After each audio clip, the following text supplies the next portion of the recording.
him coming off the first qualifier and being like, man, this is back-to-back weeks now. This is hardback. This is soft. Like, and that confidence is a good thing. I think that's why he is good. The dude has confidence. We all know that. He has sometimes even a little bit of a delusional confidence, which I think they all have a little bit.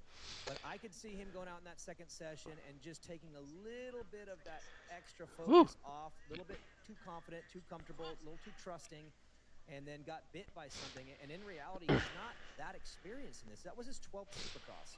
So he's never even finished he hasn't done 17 yet. And for him to be going that fast on a 450, beat these guys, I mean, he doesn't really have the experience to go with that talent. Why am I lagging? I think it's a good learning lesson for him to probably maybe keep things a little bit tighter, a little bit more focused. And looking for him, it's not too big of a deal. Like, he's going to be okay. But that could have been a lot worse. That could have been an injury that takes him out, and then he's coming back in May, and it's like, bro, you need to settle down, because this summer you really have a shot to be special, and Supercross is still year one.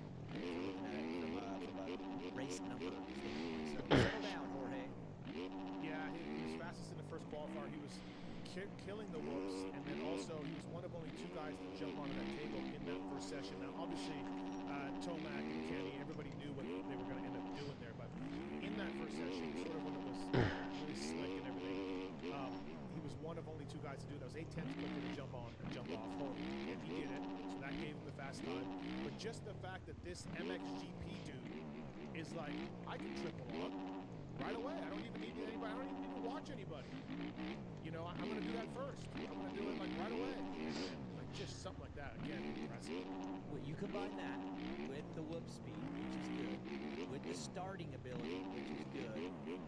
You combine all that, and let's apply a little experience. And dude, he's legitimately going to be a threat in Supercross in the future. I mean, when you're that good of a starter and you're that fast, and you can do the whoops, you essentially have like the 3 hardest things figured out. Now you just tag on some experience and maybe some rough experience a little bit here and there. And we have a new legitimate player in 450 Supercross over the next 5 to 7 years. I'm shocked by that, mainly the timeline in which this has happened.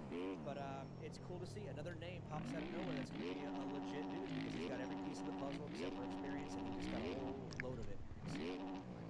Yeah, no, absolutely.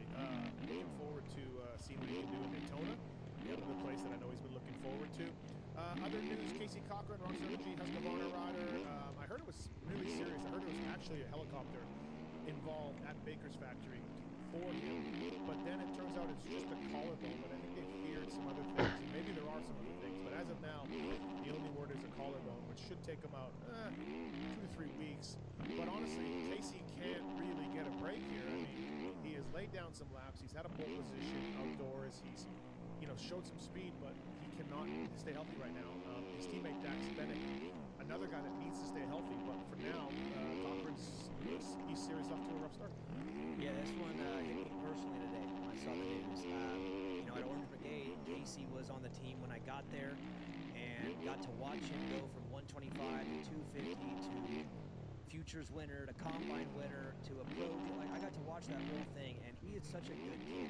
He's for as rough as he's had, his temperament and the way he handles things is very Shout out everybody in here, man. 26, that's crazy. So I'm personally Tell me up to today. on that side. Now on the professional side, this really sucks, because it's an accumulation, right? He actually raced a couple Supercrosses in 24, missed all at 25, and these are just piling up, and he's so young, and essentially you run the risk of having a pattern that you can break, or you run the risk of eventually just Almost greased it. and not try as hard because you're so worried Focus about too hard in the scrub there. the true version of himself. So on the professional side, this is dangerous territory for him, and on the personal side, I mean, only sympathy for me, man. I love that kid. What? That news sucked. Fade in.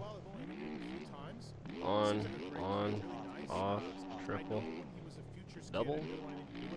Didn't really know about him or nothing, and then I had a few people be like, hey man, like, Cochran's cool, like, he's really a nice kid, and so, like, talk to him when he was Futures, and I was like, yeah man, this kid is a little different, like, he looks you in the eye, he's respectful, really friendly. I think he's a gamer, Kellen.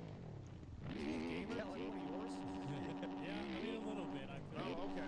He got that moniker because I dragged him onto my show a little bit, but yeah, he games a little bit. Yeah, I thought he was one of yours. He's really calm, cool, and collected. His demeanor, he's damage on the motorcycle. But this is a tough pattern, and not all these injuries have been his fault. It would be terrible for us to pin it on him. There's been some things that were absolutely not his fault. But at the end of the day, the filing cabinet is filling up, and that's got to stop. Yeah. Burp. Sure. And listen, also, Burp. I don't know when it's all going down, but the Lawrences are buying a plane, and Casey's dad is going to be flying. That makes sense. Yeah, he's a pilot. Pilot for FedEx, comes from the Air Force. That's where his mom Yeah. comes from. Both his parents are, Let's go. come from the military. So yeah. And then Jonah Geisler was going to be the co-pilot because he's trying to be a pilot. And then Casey was going to get rides on the plane, but I don't know if it's happening. Dude, that is so sick. Yeah, Doug Cochran, that's Casey's dad. He's a rad dude too. I love them at Oregon. They were so enjoyable to work with. Big there. scrub. That I was with them. So That's for the bummer. fans, son. Shout out. Parents have like a huge rivalry with a thinking something different. Did I hear some stories where Casey's mom and dad absolutely hated another set of parents? Kellen, are you smiling over there? Okay. Them and the Deegans were not the best. Oh, was it Deegan's? Okay, wow. I can't believe it. Yeah, I'm surprised. No, it was in the mini bike days. This is all after. So when I got there, they were racing. Casey's on a 125. Come on, baby. 250. So they really never raced each other really at all, other than one futures round. I think that's it. So there was none of that. But I had heard the stories from before the mini bike days, but I think it was a rough relationship with the. Yeah. Okay. 31, baby. How we doing? What are we doing in here today? They got really exciting products coming It's on the agenda. Firepowerparts.com. The Club MX team uses Firepower featherweight lithium batteries on their YZ250s. This weekend, Devin Simonson, Cody Schock are stepping up for the guys at Club MX. Firepowerparts.com, Maxxis tires as well. Vince Freeze full shotting on his Kawasaki with a Maxxis tire developed by Jeremy McGrath. Great mountain bike tires as well. UTV tires, I guess, are next level. Like, I'm not a UTV guy, but apparently Maxxis UTV tires are unbelievable. I know a bunch of you jerkies probably have UTVs that watch and listen to this, so Maxxis.com for more information on that. Thank you to them as well. Let's go. That section's actually tough for me. Greased it. When you're going low, when you're flying, and you need a carry-on, whatever it is, Zool's has got you covered head to toe. Pulp 26 for 30% off is the code they say with ZoolsBagCode.com, ZULZBagCode.com. Trey Kennard, Zach Osborne, and many other teams and people are using Zool's bags. ZULZ got you covered. Backpacks, roller bags, gear bags, and more. Thank you to Zool's Bag for coming aboard. And real quick, before we get to the East preview, Josh Wiseman from TLD Ducati is joining us here shortly to talk about this. But real quick, Daniel, before he joins us, we had Jake Weimer on the Pulp Show last night, and he's a little upset. Kellen heard it as well. Some comments Stan Fahey made the manager about being pretty rigid and not flexible. And Jake was pretty clear that, like, hey, he's not saying What up, brother? Supercross champion if What up, he was all 99? the parts he wanted to. I was about to try to attempt that first part, but don't seem to be getting the kitchen sink thrown at them. But Jake was very emotional talking about his time at Cali. how you doing and today? how they were not allowing him to change the bike the way he wanted to. Shout out to Jake. I know from my own experience that it's very hard to hold things in, and sometimes you just got to let it rip. And 10 years later, 15 or whatever years later it is for him to let it rip, I applaud that. And all I have to say is I guarantee you there's more riders out there. I mean, every rider everyone in this industry has something like that they probably would love to get out, but this industry is very tough to do that in because you kind of protect your image and your brand, and you don't want to ruffle feathers. And so for him to actually say it, I really want to though, because I'd like to know, because I knew that story a little bit under wraps. But I applaud him for having the courage to come out and let it rip and let a little angst fly, because I do think that his 450 career was not nearly as good as it could have been. I'm with him. I don't think he was going to be a champion, but he was a 250 champ. His 450 career didn't go very well, and I had heard that the reasons why were slightly unfair to him. So I can't wait to hear it. That's all I got to say. And but I would say right now, everyone's got a story that they. What the hell are these guys even talking about? It's obviously a big deal for that person. It is for him to let it rip. Daniel, before he joins us, we had Jake Weimer on the Pulp Show last night, and he's a little upset. Kellen heard it as well. He's a little upset about some of the comments Dan Fahey made, the manager, about being pretty rigid and not flexible. And Jake was pretty clear that, like, hey, he's not saying he'd be a full Supercross champion if he was allowed to try the parts he wanted to. And he's also not saying that Chase Sexton and Jorge Prado don't seem to be getting the kitchen sink thrown at them. But Jake was very emotional talking about his time at Cali and how they were not allowing him to change the bike the way he wanted to.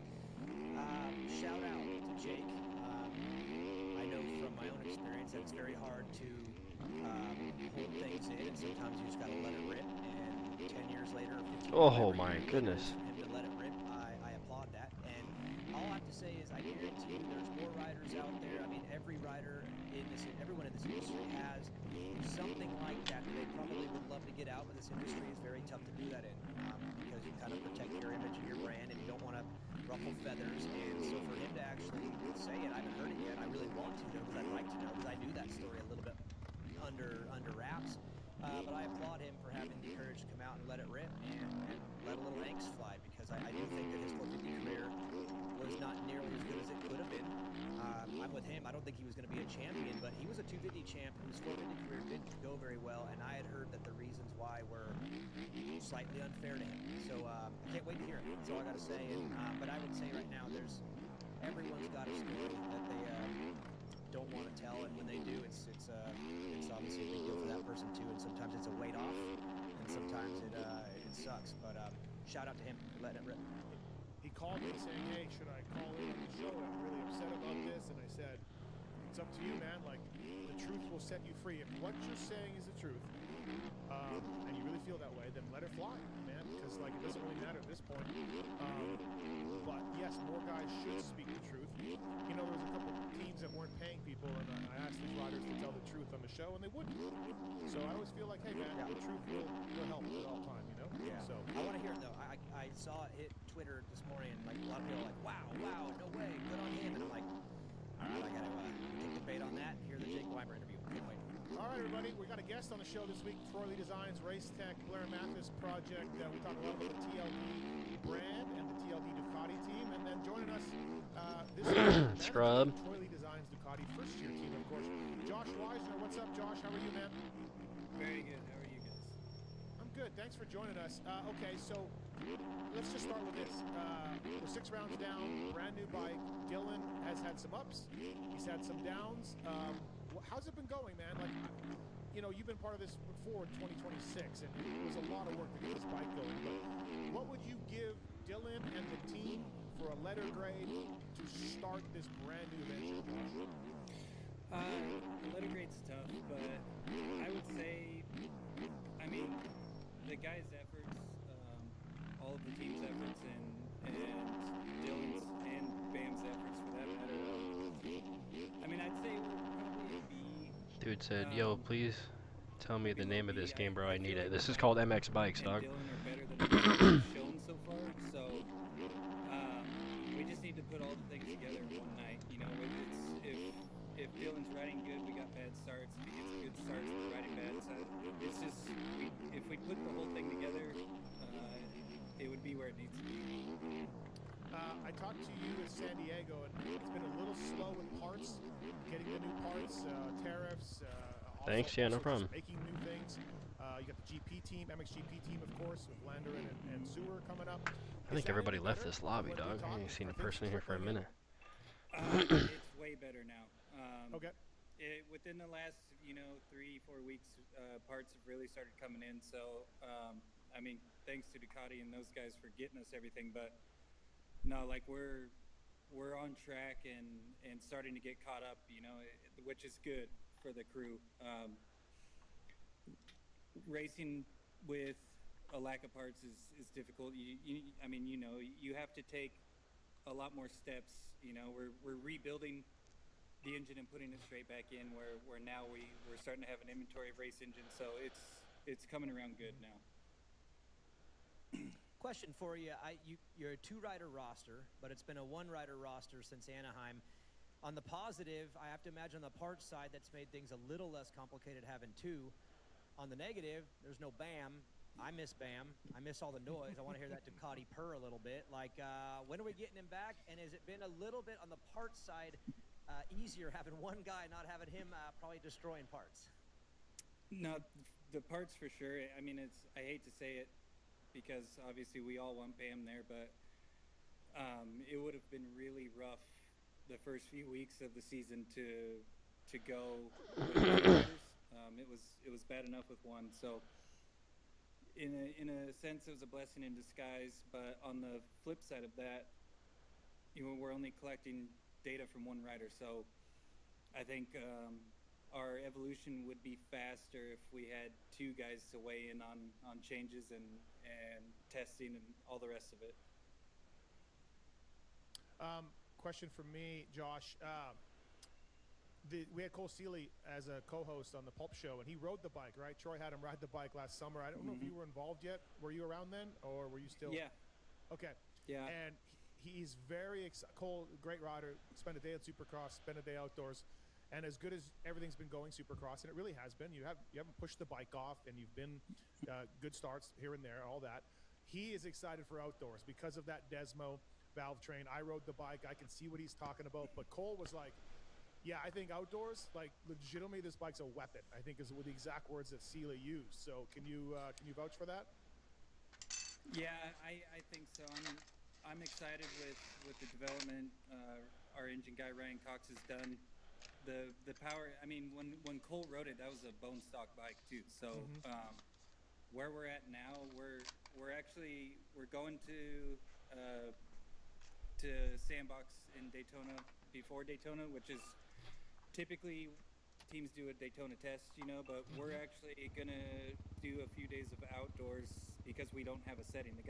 Both guys have never ridden a bike outdoors, so we're gonna probably take this opportunity to have them try the bike outdoors and come up with somewhat of a base, so we have somewhere to start. Which I mean, we do have Tony's setting from the summer, but both of them have never rode it. So, but I mean, the power delivery of this bike is, I mean, like our best start was Phoenix, right? The longest start of the year. I think if you give this thing some room, it's not. Yeah, up the hills of Glen Helen was seriously. I was like, oh, I see what they're talking about with this thing. Like, I mean, and I'm a shitty rider. Like, I'm not a good rider, but even I was like, oh yeah.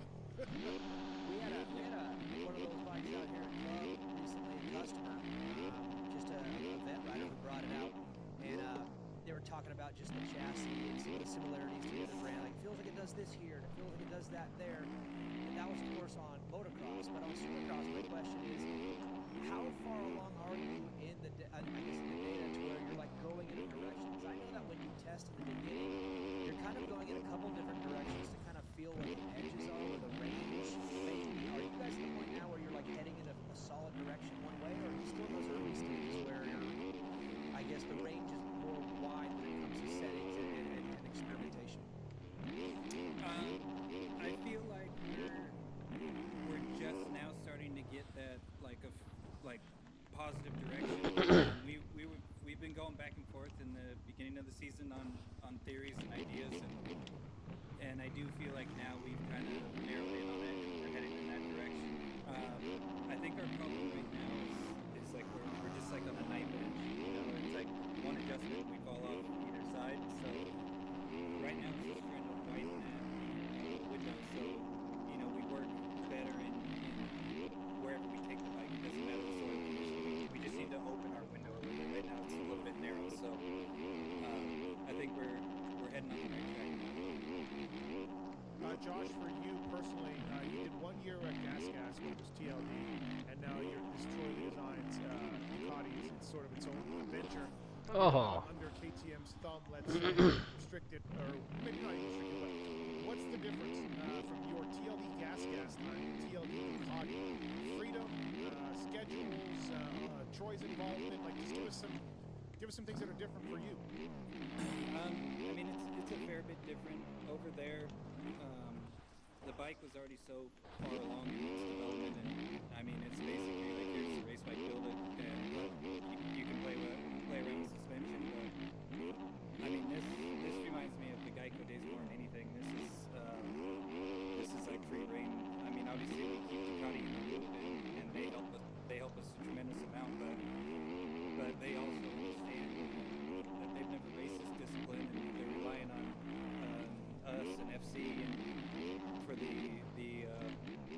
direction that it needs to go. But yeah, we're pretty wide open on development right now. It's for I think a lot of us, the crew. It's fun.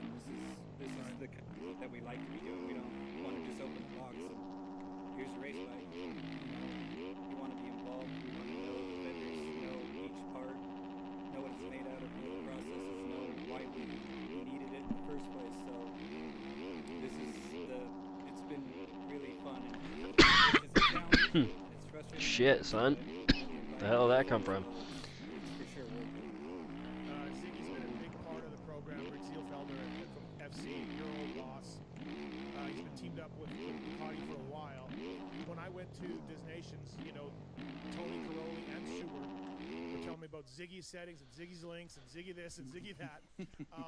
So it sounds like Rick there. Here we go, Ziggy this, Ziggy that. To Ducati's motocross program on both sides of the ocean. And we all Let's know go. he's a smart guy. You know that more than anybody. He's been huge, huh? Yeah. I mean, he put this whole thing together for me and Ryan Cox. In the beginning phases of this, we started as the R&D crew, which obviously once the deal got locked in with TLD, then we got absorbed into the race team. But this originally started out as like an R&D deal to help them just get the bike ready for Supercross racing. So me, Ryan, and then we kind of inherited Christian along the way, who was already at team. And I mean, he's great for sure, but it just the way it worked out was us three and his crew, and we just started down the road, just started getting parts made, and we got Ryan and Dyno, so Dyno, here we are now. Sorry, Daniel, one more for me. So when you were doing that, you didn't even know, like obviously Ducati was meeting with different teams and then things like that. Ducati was trying to find a partner. When you were doing that and getting the bike ready, you, Ryan, Ziggy, Christian, you didn't necessarily know you were going to go with the team because it depended on who the partner was, or was that always the worst thing together and whoever you did were involved? Like, was that, how was that? Well, I mean, by that point, Supercross race tour, the demo tour was already going on, so we already had a pretty That was quite the pass. good Then I crashed. No, I mean, it was pretty much well out at that point, but I mean, yeah, the four of us kind of, we knew we were going to all take this on together, so. Hey, I'm back. Welcome back. My last question for you is about Dylan. Welcome back. I look at his career. I mean, he's gone through a couple different chapters, right? The 250 days, then the Yamaha 450 days, which were great. Then he's had this run where he was on the Honda. Obviously, found some comfort there. And I thought last year was quietly pretty good. But now you're getting like this seasoned version of him. Your guys are a new project. How has he been? The vacation and the experience that he's bringing for, like, has he been someone that's been pretty fun to work with? And I ask this because I imagine that he's under stress and wanting to be great, but knowing that it's development. Ooh. You want to give it the most that you can, but you're also developing. So how is that? Yeah, they are. Come on. Both sides work in this environment. I mean, honestly, it's been good. So me and Ziggy, after my TLD stint, What tracks do you have? I just got a new PC, so I barely have any tracks downloaded, but I have this track, Outpost, like 5 of the Supercross tracks, the ARL ones. consult with me, talk with me, helping Dylan, whatever problems. Bro, you're a lapper. Get the hell out of my way. But I think just all in all, we've worked well together for the last couple of years, so this is kind of just No wonder he's a lapper. He's cutting. bike and a new program. They got no steez either. I'm out here steezing it. Left, right, center. Fine. Ducati's been very realistic with their expectations, so there's not a lot of pressure there. They understand that this is a new discipline for them. They've never done it. Oh. They have a lot to learn, and they're really cool in that sense, where they just want the learning. Nevada's a good track. Yeah, I like this one right here. So, Dylan's very particular on what he wants out of the bike, but the cool thing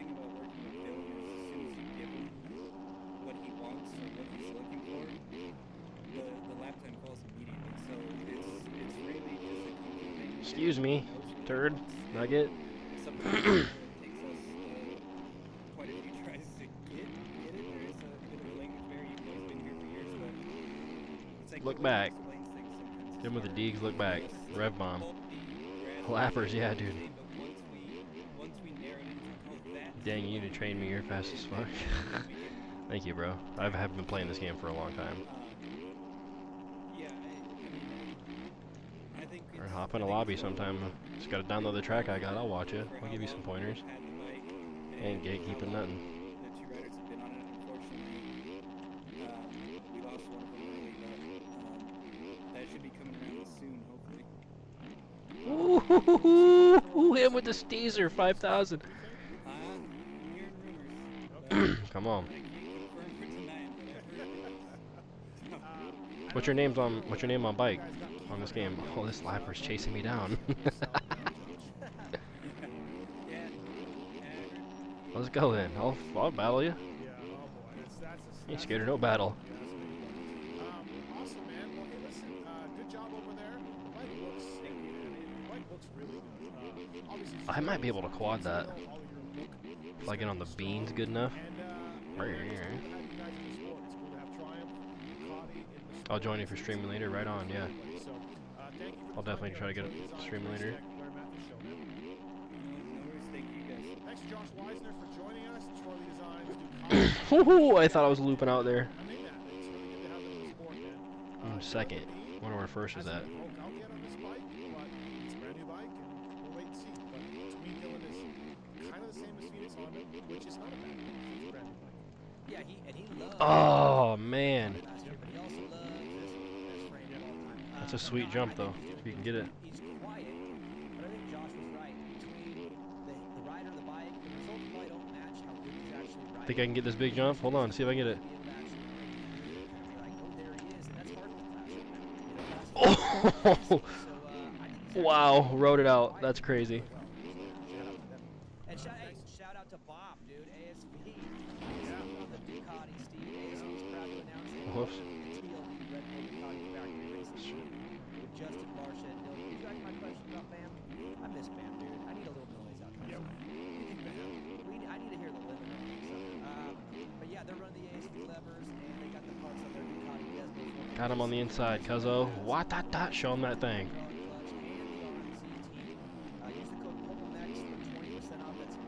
People don't like when you pass them and then whip harder than they do. They hate that shit. Bubbles, 118, right on. I'm the dude, if you've ever seen me. That's what my name is on here, the dude.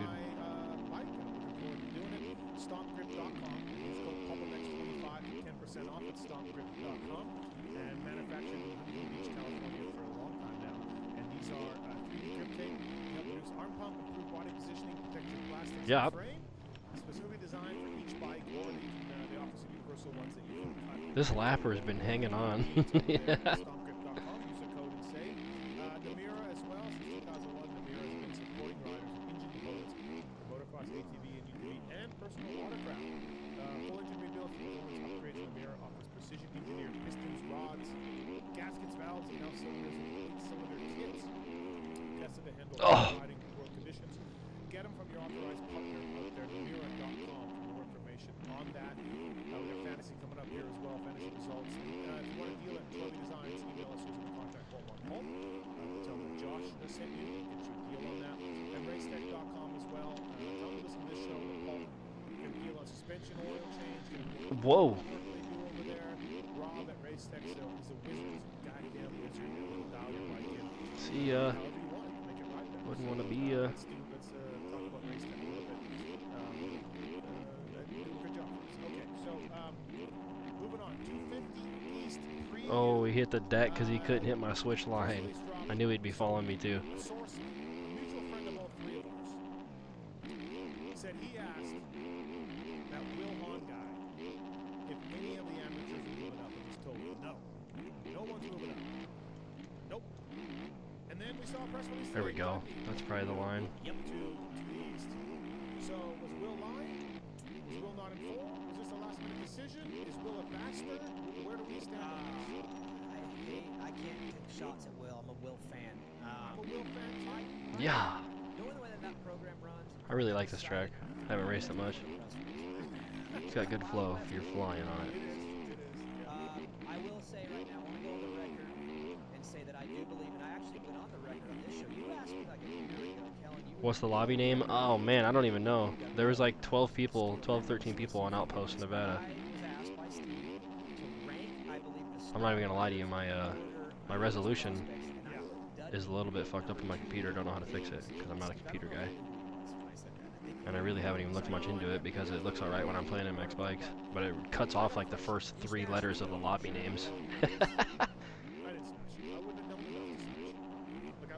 Just vibing though. I don't remember Last lap, I'll be able to. but I do know you can hire Okay, wait, I have a question. What suspension do you use? I have the stock SPX, like what they put in their Discord. You can get for free. That's what I use. Using their motocross one right here. So, Manir's still racing futures, but Oh! But Manir's got more pro experience than Dudney? I'm so confused here. Which one is pro and which one's not? And why? Okay, so this is what I want to get into in this, and we don't want to take up all of our because we got Chat GPT is top tier for suspension. Does it really just give you some suspension? But yeah, baseline SPX is what I was using. I had a paid one. My little brother got me a paid one last update, and then they updated the bikes, so like the suspension's different, traction's different, you know. So the updates ain't any good, and you're supposed to delete your setups. Or sorry, the setups ain't any good, so you got to delete your setups every update.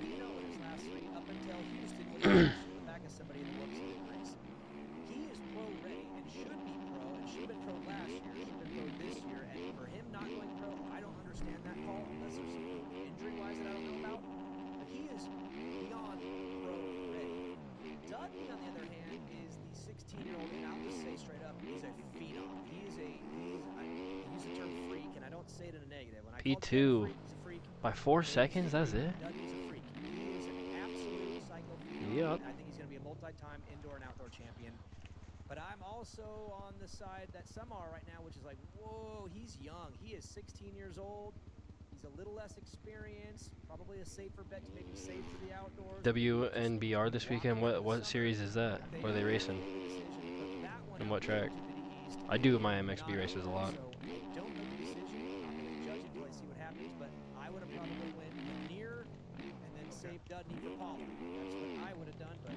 Well, I'm glad I got it right. That I did believe that Manir turned pro before Dudney, but maybe Manir is hurt. Yeah, maybe Manir is hurt. Turn. See my fast lap was. I was kind of ripping at 121.5. Oh man, this ceiling is so high. I don't know if he pulls a start. Man, what is this? I don't even. He could do what he did at Unadilla and run top. Oh, it's the CBR servers. That's where I'm at. Or he could not get a great start. He didn't get great starts in the SMX races. Rolling Hills MX. What, like 250s or what? Do you know? Slamming around everybody in the 8 to 12 range. So, dude, I'm gonna go 4 to 12. I think a podium would. I played the first like. I have so many hours on this game. Like my first 1,000 hours was on a Honda 250, and now I'm. My last 1,000 for sure have been on. Considering 13th and 14th are like plumbers and carpenters. No, they're not. I think you got a nice range there. That's the West Coast, Rod Bell. That's the East Coast has none of them. The East Coast is deeper with full-time racers. Your game crashed. No, 250 amps. Okay, right on. The ceiling is unbelievable. I think he's the second highest ceiling in the sport right now of 250 racing outside of Davies. I truly do believe that. But he's also wild, and he's a little sandy, and the kid wants to win, and I don't know if he has the capacity or the willingness to take not wins. I think he wants to win, and so if they keep him under control and let him just get through this thing, like, dude, he is a weapon, but he goes for it. So I'm going to go 4 to 12, Steve. And Kellen, don't pick him for fantasy, please. Don't do that. That's not fair if you do. Kellen, 4 to 12? Yeah, that's a bit of a lofty window, but for me, I'm going to look at him the same way I looked at Davies coming into last year, where it was kind of like, oh man, there is a lot of potential, but there's a lot of disaster waiting that could happen here, and all these question marks. And Davies proved that it works, so maybe that's why Star's okay to lean on it again. For me, I think he has the talent to comfortably ride in the top 10. I'll give him like 8th at the opener, and we'll see from there. But I'll go, yeah, like 6 to 8 should be his range to start off. Seth Hammaker, Cole Davies to me are 1A and 1B in what order you want. And I'm kind of out on Joe because I just don't think he's been riding enough. Like if you told me Joe had been normal off season, I'd be like, he's my favorite. But I don't know what I'm going to see. So I'm putting him like over to the side until I see. CBR Nevada. So, I'm joining back in CBR Nevada. It's Hammaker and Davies. We get on the 2 smoke though. Nate will surprise here and there. Pierce Brown is an underdog / wild card. And then you got Shock and Bennick and these types. Am I right, Daniel, or am I missing something here? No, I agree with you 100%. If you're playing it safe, you go Hammaker and Davies, and you can have a great debate there because I think Cole's ceiling is unreal, but Seth has really turned into a machine, and it's not just last year's Supercross. Sorry, boys, I was on the phone there. 2-2-2. My game crashed. 3 playoff rounds and won the final moto in Vegas. Check it like out. He was quietly. I'll be in there. Yeah, I'm for sure. God, I can't got a scroll little down. bit of work done, I think, some surgery stuff, maybe just some. I'm gonna cleanup leave, but things, if you stream Raw, I'll join again. Oh, right on. Thank you. Being an absolute rock. Davies being your home run grand slam. You race for any teams? No, I've never been a part of a team or anything and like then, that. Yeah, Thrasher and Joe, I got right in this kind of like pocket where don't be shocked if they're really good, but also don't be shocked if they're not for different reasons. And then after that, you're taking a swing, man, between Pierce. Dax Bennick is going to be great right out of the gate. I mean, he's podiumed the opening round 2 years in a row. Cody Shock, I'll just report from here. It's just, he's a rock right now. He's putting in solid days.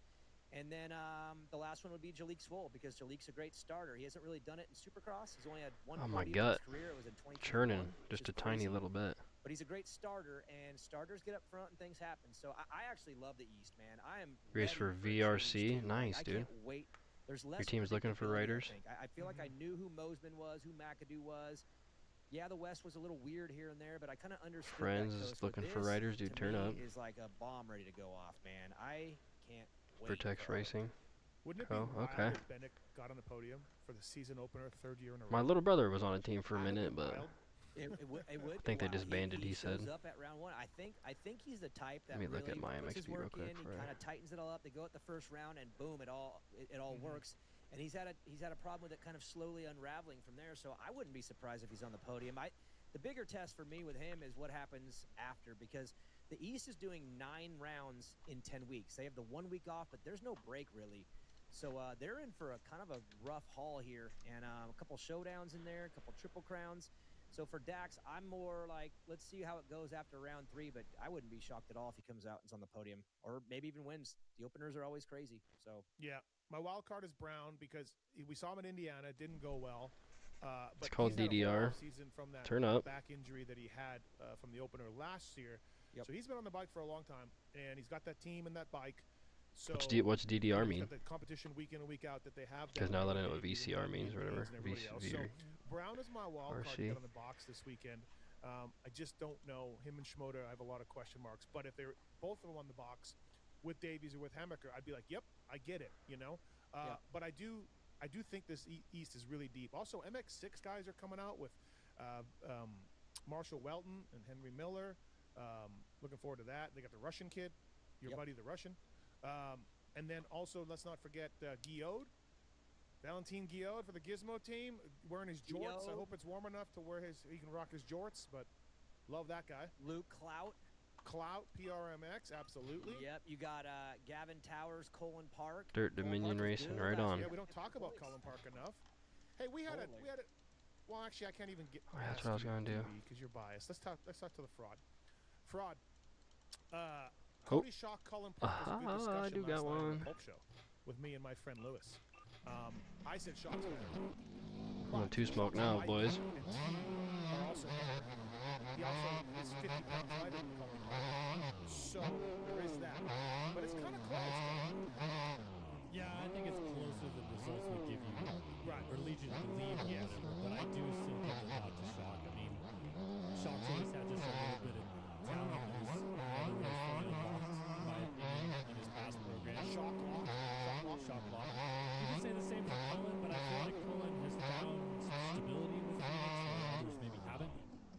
And Shock was an example of that as well. He went to Phoenix and struggled there. So I still think Shock has a little bit more talent. Obviously, our results show there. But I would probably go. It'd be interesting to call it on a club bike and Shock on a Phoenix, back on a Phoenix bike and see what happens. Because yeah, I do believe that we can't, the club team Daniel's right there. By the way, he's listening to us, but No, the Phoenix team is out here too. Gavin Towers rides out here every day. So I think their program's pretty good too. Their bike's pretty good. Gavin's ripping also.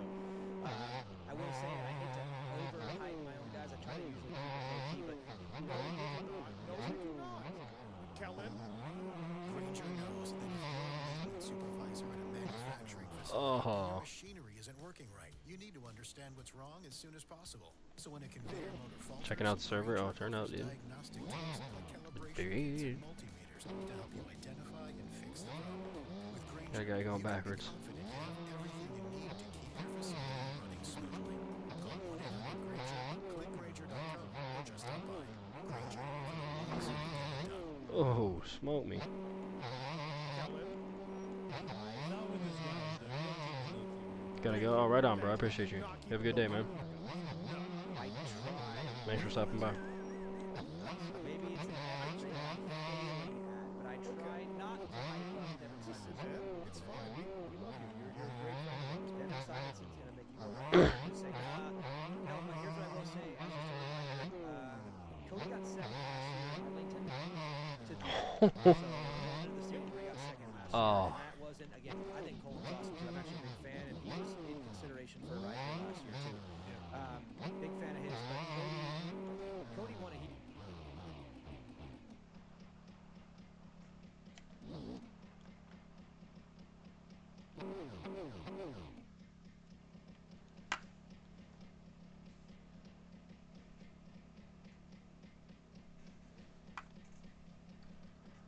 Race last year in Seattle with Shimoda and Juju all over him the entire time. He held him off. He got second last year at Arlington. Like he's done some really, really good things. It's just getting to do it every single week, and that's what we've been working on. And I think that, again, he's a rock. I think he's really going to be solid this year, and you're going to see the best version of him ever. So I guess I mentioned, please, Evan Ferry, please finish the main event. Let's get going. He's never finished the main event. He got injured at Anaheim. He hit the wall in Detroit. He crashed out somewhere else. Evan's been a pro for a while. He's had a lot of health issues. Golly. Great dad. I mean, I'm like, got And, nothing on that. Let's get Evan Ferry.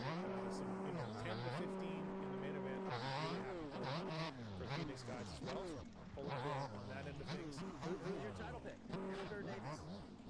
I'll go Hammaker. I'll go Seth. Davis' time is coming for sure. But Seth was so close last year. Veteran of his class.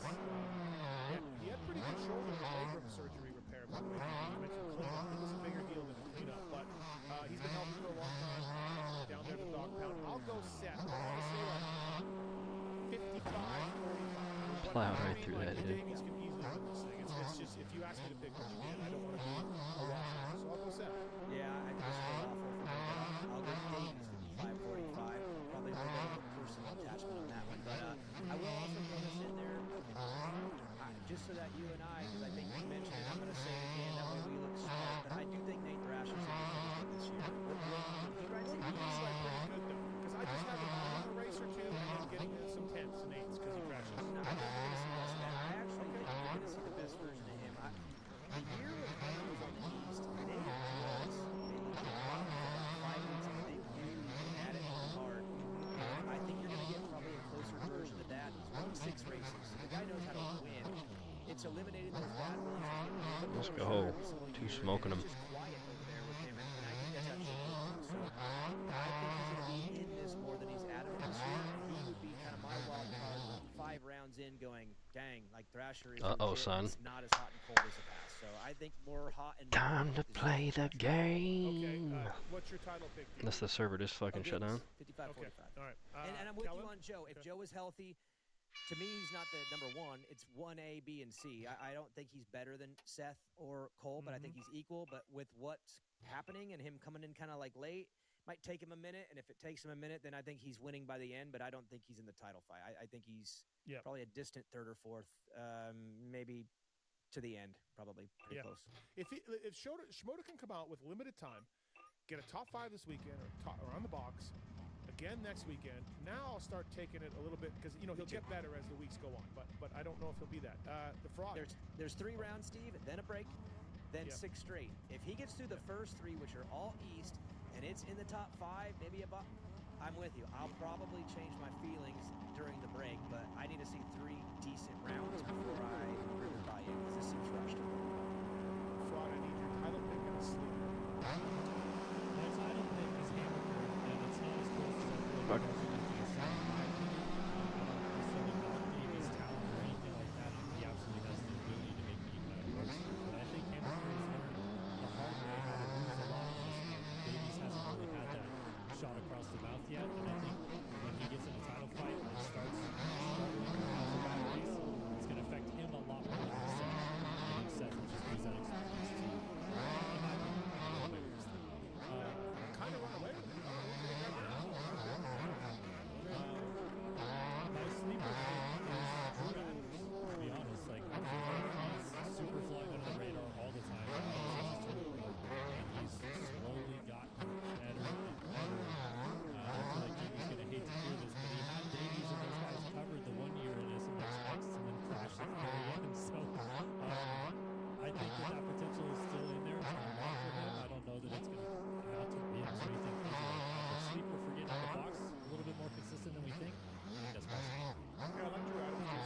Nice kid. Nice kid. I'm a big fan of him, but I actually kind of forgot about him a little bit until you said him, which maybe that's why you were the tinker. And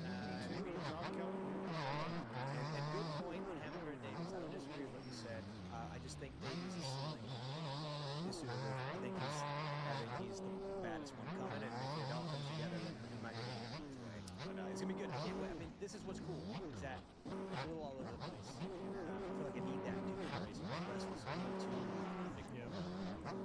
Trolley Designs, Race Tech, Julius, C Concept, Firepower, Maxis, ASV Motors, Mirror, Stock Grip on those. Use the codes to save. Thank you, people, for watching and listening. Super appreciate it. Seed Concepts, Part 26, save 15% off. Ride the world with Seed Concepts. Supporting Factory Data, Phoenix Racing, and Pro Yamaha. From the Race 2.0 to the Comfort Series, proprietary handcrafted seat shapes are made in the USA. And you put you and your ass in a great spot. So if you want to save them TLD, use the contact form or call pass you on the code of Trolley Designs and tell them Race Tech you listen to this show to save them. All right, fantasy time. Here we go. So I've been crushing this game, and I'm awesome at this game. I rule this game. I am Chase Sexton. I am legit a star. Gotta figure it out. Let me throw some points at this thing. Daniel, I think I had a week where I was 2 off, and that was maybe the greatest fantasy week ever. I don't know. Kellen, was it 1? One. Oh, okay. So, well, my point being, Daniel, you were awesome this week. You were 1 off. Phenomenal. Aaron Plessinger, you said 6, you got 7. You correctly nailed McElrath and Ryder D. You gained a lot of points on me. Thank you, Garrett Marchbanks. I had Garrett for 9. Man, I'm not riding very good. There we go. He got up though. Yeah, he did. It was zombie Marchbanks. And Ferrandis, I was 1 off on Ferrandis, and I was 1 off on Anstey, which would make it Come a great on. week, but that Marchbanks picked up. And now we have a new leader. It is Daniel Blair. Okay. Just call me Red. Thank you. Call me Red. Listen, I've been testing all week. I'll be fine. All right, Kellen Bauer will give us the new picks for this week. That's okay. All right, well, we are going to go 250 East Heavy to kick this thing off. Steve was first last week, right? So DB should be so first this week. All right, DB, well, you forgot about him, but you got to pick him. Let's Drew Adams finish. Damn it. 7. 7? You forgot about him too. Better than 7. All right, and your title pick, Old Davies. 2. Davies, and jumped up to the 450 class. How about Hunter Lawrence?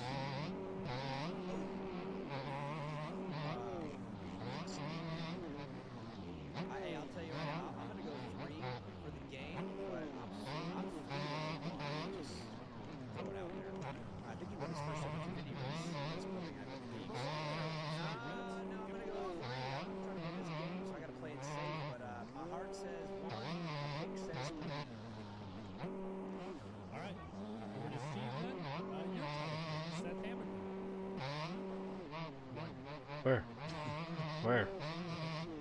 Yeah, I'm not gonna go 2 and try to game the system like Daniel is. Chances are he's on the Oh phone. my gosh, that was my bad. Okay. Reach down. Put my palms on the crossbar. And come on, get that one. I love it. All right, your next bid, double the wins of anybody else in this class. Nate Thrasher. What has he got? 6 wins. They're inside of it? Leader of this class is 6 wins. Yeah. Hunter has 2. Okay. Cole 3. Joe has 3. Cole has 2. Wait, Cole Davies has 2? Okay. All right. Okay, so my next Nate There's just Thrasher. one? There's just one? 4 to 12. Yeah, Okay. he's 1 to 14. I'll go first. All right. Nate gets third. And speaking of podiums, how about Jake with the Seattle podium? What does he do here? Simple enough. All right, there we go. I hate it whenever you have that send people off to me. Those are usually you send them off. Okay, well, you sound off to me. I only missed 1 last week, dude. I'm on 5. And I know usually I don't ever keep track of this. I don't know if tell us how we did, but you chimed in like Saturday night, like you were just sitting there, you're like rubbing your hands together. You were probably doing your walking kids, dude, and I let you know. And then of course you go back and you verify, and it's like, Yeah, exactly. They trust you, man. yeah, I knew the text. Whew. Well, I would Come on, son. The fraud is the official accounting department of the Black Apple Show, and he's the only figures that I accept. No, yeah. Okay. He can't. He's busy working at Fortune right now. He's cutting himself on the Fortune. Hey, you got a haircut. Can you want to talk about the broadcast? No, I'd rather not. Kellen would like to throw a 2-box thing on the last lap. Kellen, throw a 2-box in. Right in the middle of the battle. Yeah, okay, all right. Got his ass. Thanks for watching the Blair Mathis project, everybody. Trolley and Race Tech. We're moving on. We're on to Arlington. This weekend, Kellen Brower making his return to the races with Swap Moto this weekend. Don't know if he knows what to do. He hasn't been working at all since Anaheim won. But, so we'll see if he's lost walking around the bowels of Jerry Moore. And then, yeah, if I get a chance, I'll break into Jerry's office and pick a big poop his desk.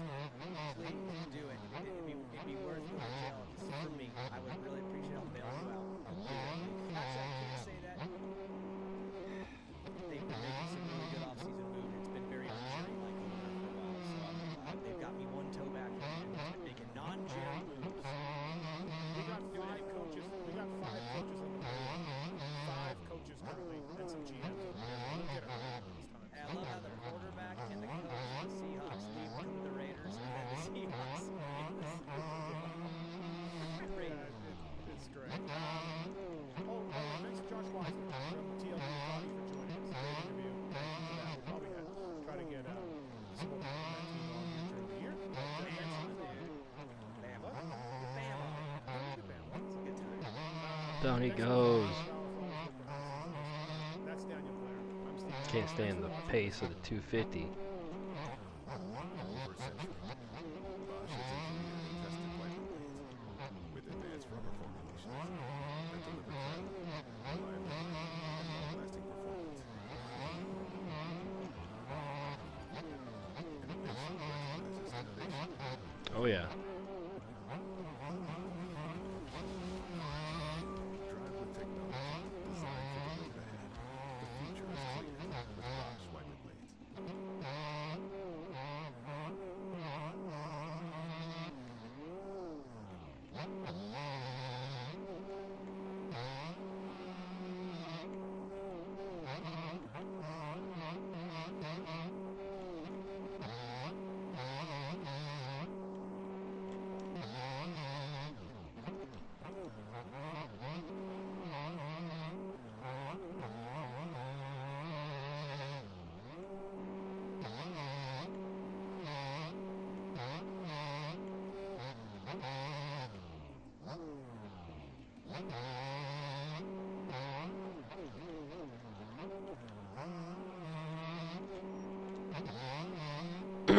catching this dude right here.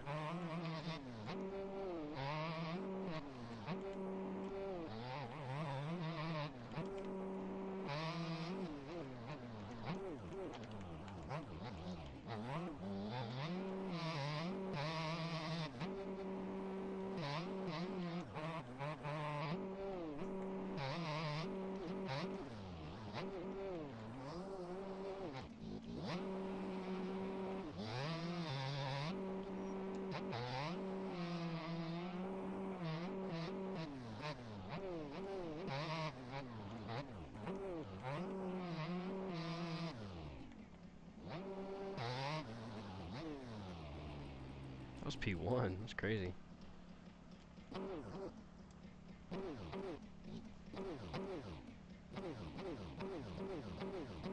Fucking this dude coming for the crown.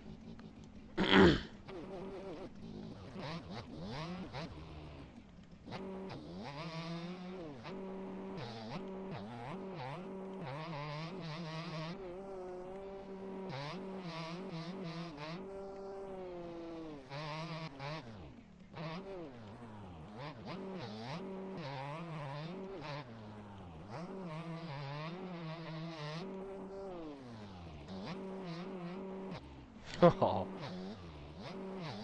Buckaroo.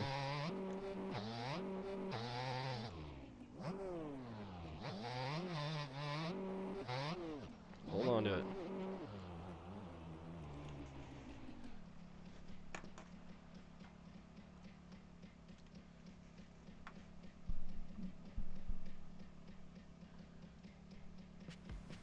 Choose to get out there. Oh, what'd you do to me? All electric for short trips. Oh, Fuel for longer what did journeys. you do to And the me? 3-row Mazda CX-90 plug-in hybrid. I'll wake up.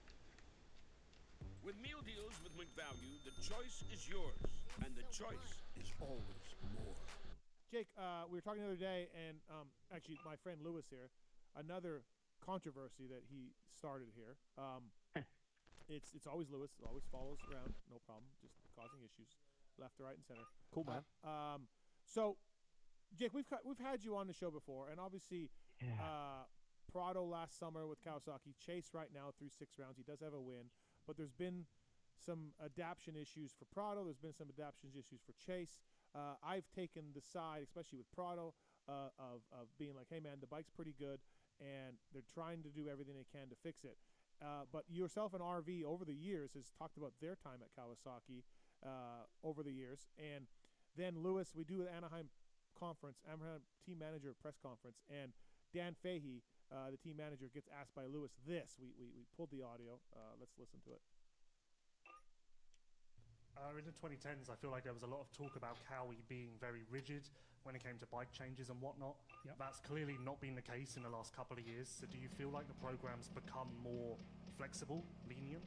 I don't think those rumors are founded, to be perfectly honest. So I don't agree with those at all. I think when RV was here, for example, I mean, we were very flexible.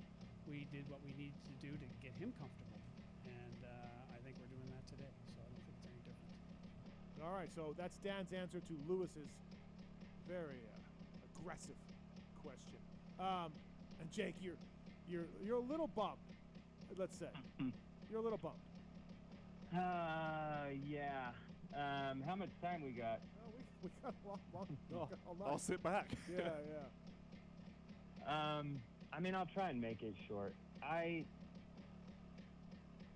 started, or someone, I got tagged in that clip that was all over Instagram, and some people tagged me, and then I even had some people just send it to me straight text message, and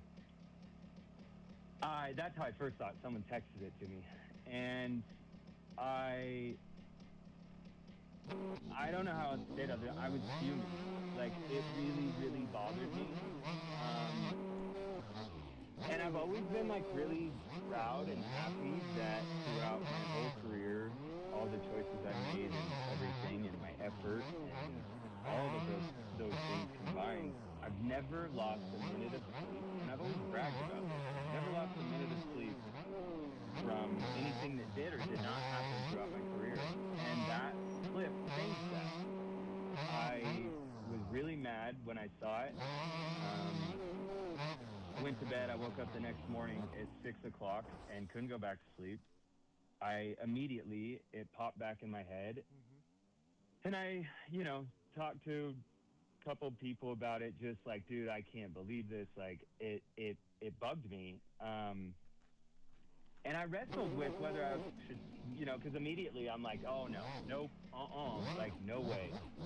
And I kind of even wrestled whether I should say something or not. And I wrestled with it for about a month, and finally I'm like, I'm saying something. And there's a few reasons, and I guess ultimately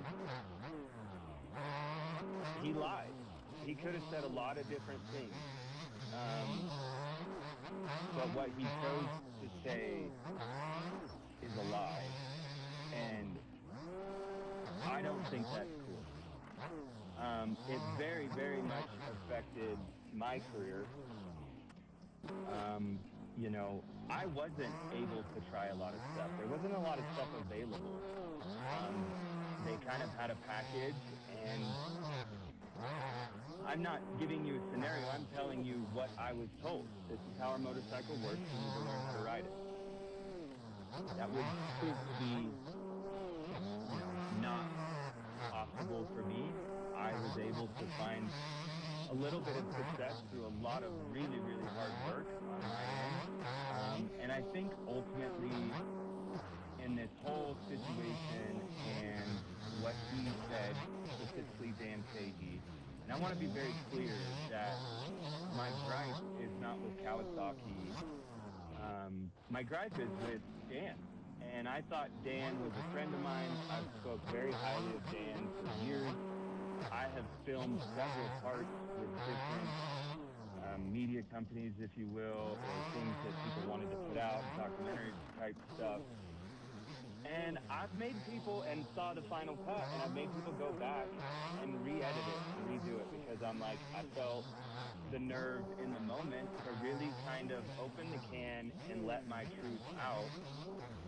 And once I saw the final cut, and this didn't happen once or twice, like this was a few times, and I would make them go back and probably generated days of work for different people. And because I felt like it was too much, that I couldn't, for lack of better words, blow them out that bad. Because my time there, I did get along with them. We'd go to dinner. It was great. I like those guys. That's the truck I go to when I go to races. And I don't know, that probably changes now because they're probably not going to like this. But it is what it is. And where I've felt that it's okay for me to speak on it, and my buddy actually said it perfect. He said, if you're speaking facts, you're not talking shit. And I am. And it is the real thing, and it is what happened. And I saw, and I know that they're under a magnifying glass right now with Jorge last year and Chase right now, and I'm not, the timing is terrible for them, and I really didn't mean for it to go that way. And I've kept this on my chest for 12 years. And I likely probably would have kept my mouth shut forever until he said that. And he lied, and he chose to lie, and that's his choice. And so I feel it's okay for me to speak my truth. And I'm not speaking about whatever's going on now because I can see pictures of Chase's bike, and I think, it seems that they are trying now to come up with a motorcycle that these guys are comfortable racing and can race at the highest level and win races and championships on. It seems that they are doing that at this point. I think that started, I think they've done a little bit since, it's been a long time since I was there, and I've watched it from the beginning. I got off the team and was not rehired in 2014. In 2015, they started with the same motorcycle, and I'd see it at the track, and my eyes were wide open. And for example, specifically, they had the same triple clamps that I left the team on. And they started, I could see it, they started milling, CNCing material off the clamps. And I was like, oh, okay, I know what they're doing. So to tell specific stories, I begged them I begged, will you please let me try stock triple clamps? Our bike was really, really rigid in the front. Low and dead in the rear, and really just rigid in the front. So much feedback. I begged them to let me try stock triple clamp, and they would not let me do it. And I tried more than once. And at that time, I knew that that was the end for me. I knew I was in really big trouble, and that I wasn't going to be able to get the train back on the track while being under that tent. Once I got out from that tent, it was too late for me. I've been just mentally beaten up too much. I didn't have any confidence, yada, yada, yada. So, I see the photos with, originally this started at San Diego, I think it was. I saw the photos with Sexton with, the PC clamps and the PC linkage and all this stuff. And even the forks, I believe. And I He's got a picture with stock clamps. Speaking of stock clamps. Didn't see that, but there you go. So what I'm saying right now, I'm not speaking about what's happening today. Potentially, I will say this, potentially their struggles from today are because of the lack of testing and component trying and data that they did not collect over the last 20 years. So they're maybe not exactly sure how to develop a motorcycle that what I would call alive, quick handling, nimble, it does what you ask it to do. So I will say that, but beyond that, I'm speaking about what he said in my time there, and as far as that, go ahead. Well, he did mention that we let RV try whatever he wanted. He didn't mention anybody. Not true. Yeah. That's not true. I mean, I think they. Oh, and actually, I can speak on that too, because there was a conversation that happened one time, and it was with a mechanic that was there at the time, and he said, Ryan's capable and able and wins races on this package, and we don't want to let him veer very far in fear that he'll go down a rabbit hole and, start losing some races or whatever. He was in a rhythm, he was in a flow, he was winning races on what they had. And so he said, we're not going to let him veer very far. So what he said, we did whatever we had to get RV comfortable. I mean, you can talk to Ryan, and he might be a little careful with what he says, but I'm going to tell you that he was not in the truck bragging about how sweet this thing was to ride. I mean, go even more so outdoors. I mean, most people don't know that you can get a domain from Squarespace. Not just a website, but you're not most people, because now you know you can get a domain from Squarespace. Something like vaultwords.com for Music Studio, or kidboards.com for your musical band. Whatever you're doing, Squarespace is how you make it happen, all under one roof. Get yours before it's gone with offer code MAKEITREAL for 10% off your domain or website. Terms and conditions apply. He did get a couple championships, but it was not easy for him, and he really had a hard time in second moto specifically. That bike was beat the piss out of you. Like, it was really, with how much feedback there was through the chassis and through the bars specifically, and just the amount of just feeling that you had of just really rigidity, and like it really would make you tired. So he's wrong.